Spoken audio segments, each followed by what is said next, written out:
ఓం శ్రీ మాత్రే నమః. రేపు నరసింహ జయంతి. ఈ రోజున ఏం చేయాలి అనేది మనం ఇప్పుడు ఈ వీడియో ద్వారా తెలుసుకుందాం. విష్ణుమూర్తి యొక్క దశావతారాలలోని 4వ అవతారమే నరసింహస్వామి.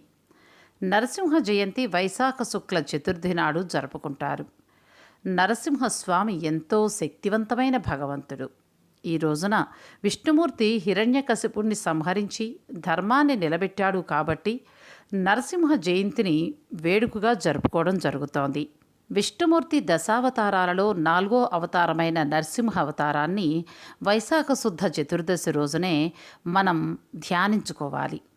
తెలుగునాట ఇష్టదైవంగా కొలుచుకునే ఈ అవతారానికి చాలా విశిష్టతలే ఉన్నాయి. విష్ణుమూర్తి అవతారాలు దాల్చే సందర్భంలో మత్స్య కూర్మ వరాహ అవతారాల తరువాత మానవాకృతిని పోలిన తొలి అవతారం ఇది. భక్తుల ఆపదల్ని తీర్చేందుకు భగవంతుడు ఎక్కడి నుంచైనా ఏ రూపంలోనైనా ముందుకొస్తాడు అని అభయమిచ్చే అవతారం ఇది.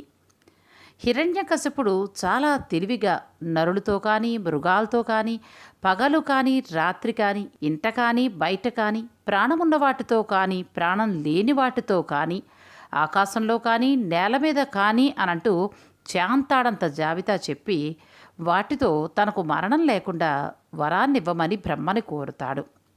ఇన్ని షరతుల్ని దాటుకుని విష్ణుమూర్తి స్తంభాన్ని బద్దలగొట్టుకుని నరసింహుని రూపంలో వచ్చిన విషయం మనందరికీ తెలిసిందే.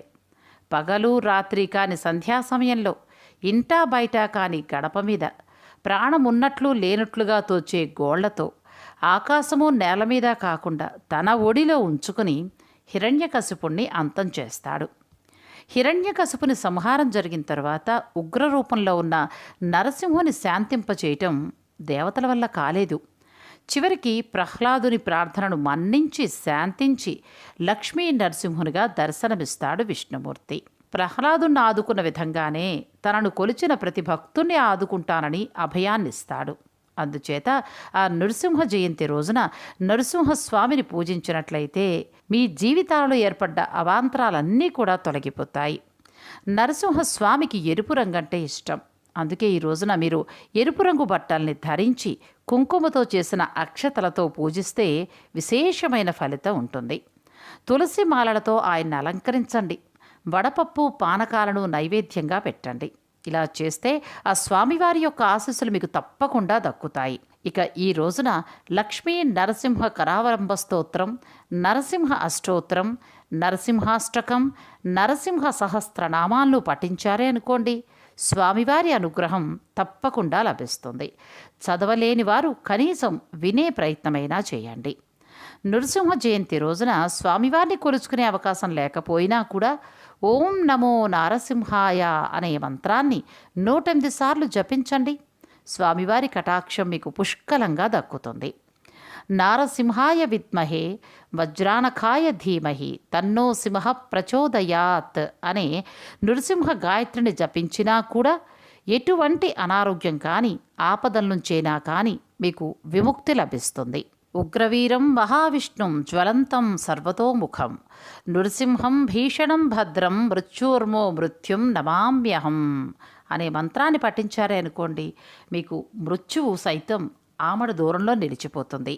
ఈ విధంగా నరసింహ జయంతిని మీరు జరుపుకుంటే స్వామివారి ఆశీస్సులు మీకు పుష్కలంగా లభిస్తాయి. నరసింహ జయంతి యొక్క వృత్తాంతాన్ని కూడా తెలుసుకుందాం.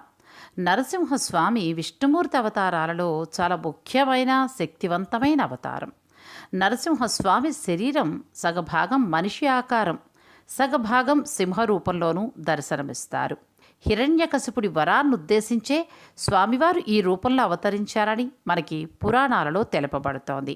పురాణాలలో పూర్వం కశ్యపుడనే ఒక మహర్షికి భార్య దితి, 2 కుమారులు అంటే హిరణ్యాక్షుడు, హిరణ్యకశిపుడు అనేవారు ఉండేవారు. విష్ణు భగవానుడు లోక కళ్యాణార్థం రాక్షసుడైన హిరణ్యాక్షుడిని సంహరించాడు. ఇది భరించలేని సోదరుడైన హిరణ్యకశిపుడు విష్ణుమూర్తితో వైరాన్ని పెంచుకుంటాడు. కోపోద్రికుడైన హిరణ్యకశిపుడు తీవ్ర తపాన్ని ఆచరించి బ్రహ్మను ప్రత్యక్షం చేసుకుంటాడు. బ్రహ్మ ద్వారా చావులేని వరాన్ని పొందిన హిరణ్యకశిపుడు అన్ని లోకాల్ని కూడా శాసించటం మొదలుపెడతాడు. దేవతలను, మునులను, ఋషులని కూడా బాధిస్తూ వస్తాడు. చివరికి ఇతని బాధల్ని తట్టుకోలేక దేవలోకంలోని ఇంద్రునితో సహా అందరూ కూడా నిస్సహాయ స్థితిలో ఆ రాక్షసుడి ఆగడాలను భరిస్తూ వస్తారు. ఆ సమయంలో హిరణ్యకశిపుని భార్య కయితు మగపిల్లవాడు ప్రహ్లాదుడికి జన్మనిస్తుంది. ఆ పిల్లవాడికి ఈ రాక్షస ప్రవృత్తులు ఏమీ అంటలేదు. పైగా అతడు పూర్తిగా విష్ణు భక్తుడయ్యాడు. ఎందుకు అనంటే అతని తల్లి గర్భంలో ఉన్నప్పుడు ఆమె నారదుడు చెప్పిన విష్ణుమూర్తి యొక్క విశేషాలు, విష్ణుమూర్తి యొక్క నామాలు, మంచి మంచి మాటలు వినటం వలన జన్మించిన పిల్లవాడికి రాక్షస ప్రవృత్తులు అంటే తండ్రి యొక్క రాక్షస ప్రవృత్తులు ఏవీ కూడా అంటలేదు. అందుచేతే మన పెద్దలు చెప్తూ ఉంటారు, ఇంట్లో గర్భిణీ స్త్రీలు ఉన్నప్పుడు మంచి మంచి మాటలు మాట్లాడాలి, దైవ సంబంధమైనవి వారికి వినిపిస్తూ ఉండాలి. ఆ గర్భంతో ఉన్న ఆమెతో పాటు గర్భంలో ఉన్న శిశువు కూడా ఆ మంచి మాటలు వింటుంది. దైవ సంబంధమైనవే మీరు స్తోత్రాలు కానీ నామాలు కానీ చేస్తూ ఉంటే గర్భంలో ఉన్న శిశువు అవన్నీ విని జన్మించిన తర్వాత సత్ప్రవర్తన కలిగి ఉంటుంది. మన పెద్దలు ఊరికే చెప్పలేదండి ఇది. హిరణ్యకశిపుడేమో శతవిధాల ప్రహ్లాదుని విష్ణు భక్తు నుంచి మరల్చుదామని ప్రయత్నం చేస్తాడు. ఎన్నిసార్లు ప్రయత్నించినా కూడా విఫలమవుతూనే వస్తాడు. తండ్రేమో ఒక పక్క ప్రయత్నిస్తూ ఉంటాడు హరినామాన్ని ప్రహ్లాదు నుంచి దూరం చేయాలని. మరో పక్క ప్రహ్లాదులోనేమో భక్తి మరింత ఎక్కువైపోతోంది. ఇక ప్రహ్లాదుని మృత్యు వరకు కూడా తీసుకువెళ్తాడు. అతనిలో ఏ మార్పు రాదు. విషప్రయోగం చేస్తాడు, ఏనుగులతో తొక్కిస్తాడు, లోయలో పడవేస్తాడు. ఎన్ని చేసినా కూడా ఎప్పటికప్పుడు ఆ బాలుణ్ణి విష్ణుమూర్తి రక్షిస్తూ ఉండేవాడు. ప్రహ్లాదుడు నారాయణ మంత్రం విన్న మాత్రంతో కోపోద్రికుడై తన కుమారుణ్ణి పరిపరి విధాల మృత్యు సమీపానికి దండించే నిమిత్తం శిక్షలు వేస్తూ వస్తాడు. ఎన్ని చేసినా కూడా విష్ణుమూర్తి రక్షిస్తూ ఉండడం వలన మళ్ళీ ఇంటికి తిరిగి వచ్చేస్తూ ఉంటాడు. ఇక విసిగిపోయిన తండ్రి హిరణ్యకశిపుడు, నీ విష్ణువు ఎక్కడున్నాడో చెప్పు అని అంటాడు.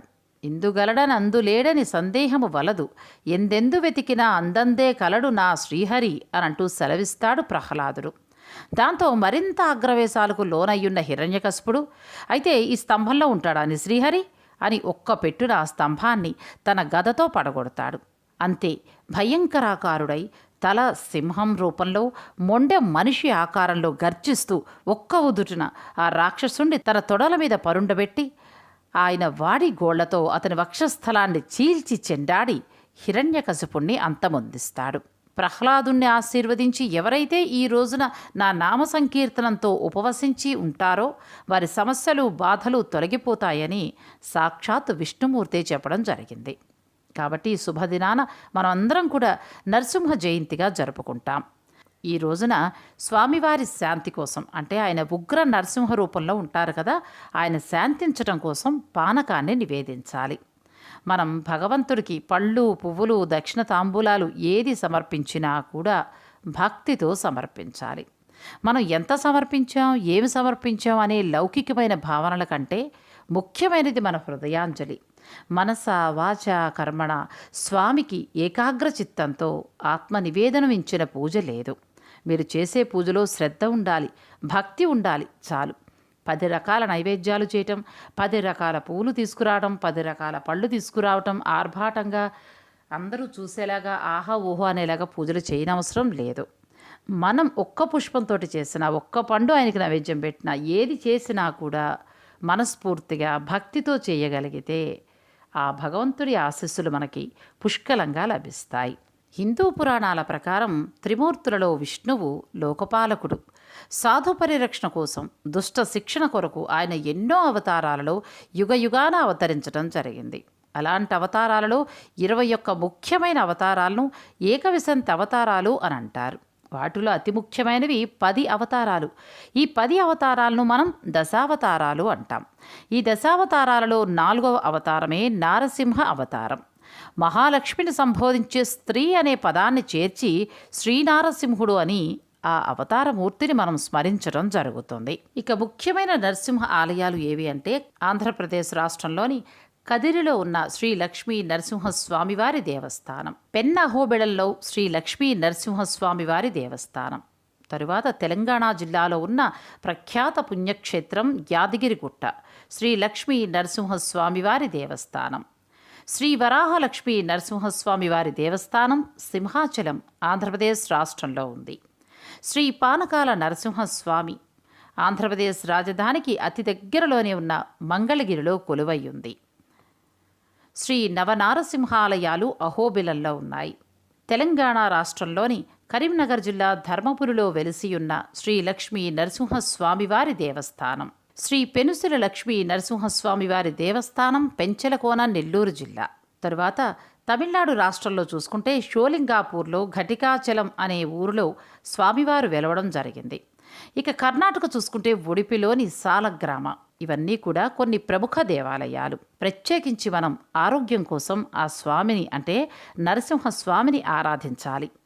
నరసింహాలయాలు ఉన్న కొండల్ని వేదాద్రి అని పిలవడం చాలా చోట్ల జరుగుతూ ఉంటుంది. మంత్రాలయం శ్రీ రాఘవేంద్ర స్వామివారు ప్రహ్లాదుని అవతారమని కథలు చెప్తూ ఉంటాయి. అంతేకాదు చాలామంది భక్తుల విశ్వాసం. తెలంగాణలోని యాదగిరిగుట్ట చుట్టుపక్కల జిల్లాలో యాదగిరి అనే పేరు సర్వసాధారణమైన పేరు. అలాగే ఉత్తరాంధ్ర ప్రాంతంలో అయితే అప్పల నరసింహస్వామివారి పేరు మీద అప్పారావు, అప్పలరాజు, అప్పలస్వామి ఇట్లా ఆ స్వామివారి పేర్లను పెట్టుకుంటారు. కృష్ణా, గుంటూరు జిల్లాలకు వచ్చేటప్పటికి పానకాల నరసింహస్వామి వారి పేరు మీద పానకాలు అనే పేరును పెట్టుకుంటారు. నరసింహ, సింహ, నరహరి వంటి పదాలతో కూడిన పేర్లు మనం అతి సాధారణంగానే వింటూ ఉంటాం. అన్నమయ్య కీర్తనలలో శ్రీ వెంకటేశ్వరుని రూపాన్ని స్తుతించేవి అధికాధికం. తరువాత శ్రీ నారసింహుని స్తుతించే కీర్తనలు కూడా చాలా ఉన్నాయి.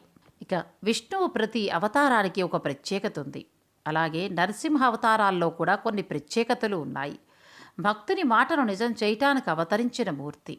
అలాగే సేవకుని శాపాన్నించి విముక్తి చేసిన మూర్తి. సర్వాంతర్యామి అంటే అన్ని చోట్ల కూడా భగవంతుడు ఉన్నాడు అని మనకి అవతారంలో తెలియబడుతుంది. హిరణ్యకశిపుణ్ణి చంపడానికి ఇలా కుదరదు, అలా కుదరదని ఎన్ని నియంత్రణలున్నా కూడా మరొక ఉపాయం ద్వారా సాధ్యమైంది. అంటే చివరకు రాక్షస వధ అనేది తప్పదు. భగవంతుడు సగం మనిషి సగం మృగం ఆకారం ఈ అవతారంలో మాత్రమే దాల్చాడు. ఇక నృసింహస్వామివారి అవతారం గురించి, అలాగే అవతారం దాల్చిన రోజు నరసింహ జయంతిగా మనం జరుపుకోవడం గురించి తెలుసుకున్నాం. కాబట్టి ఈ రోజున స్వామివారిని కొలవండి. స్వామివారి శాంతి కోసం పానకాన్ని నివేదించండి. భగవంతుడికి పానకాన్ని నివేదించి మనస్ఫూర్తిగా నమస్కరించుకోండి. స్వామివారి నామాన్ని జపించండి. ఆయన ఆశీస్సులు మనకి పుష్కలంగా లభిస్తాయి. ఈ వీడియో మీకు నచ్చినట్టయితే కనుక లైక్ చేయండి, షేర్ చేయండి. మరింత భక్తి సమాచారం తెలుసుకోవాలి అనుకుంటే మా ఛానల్ని సబ్స్క్రైబ్ చేసుకోండి.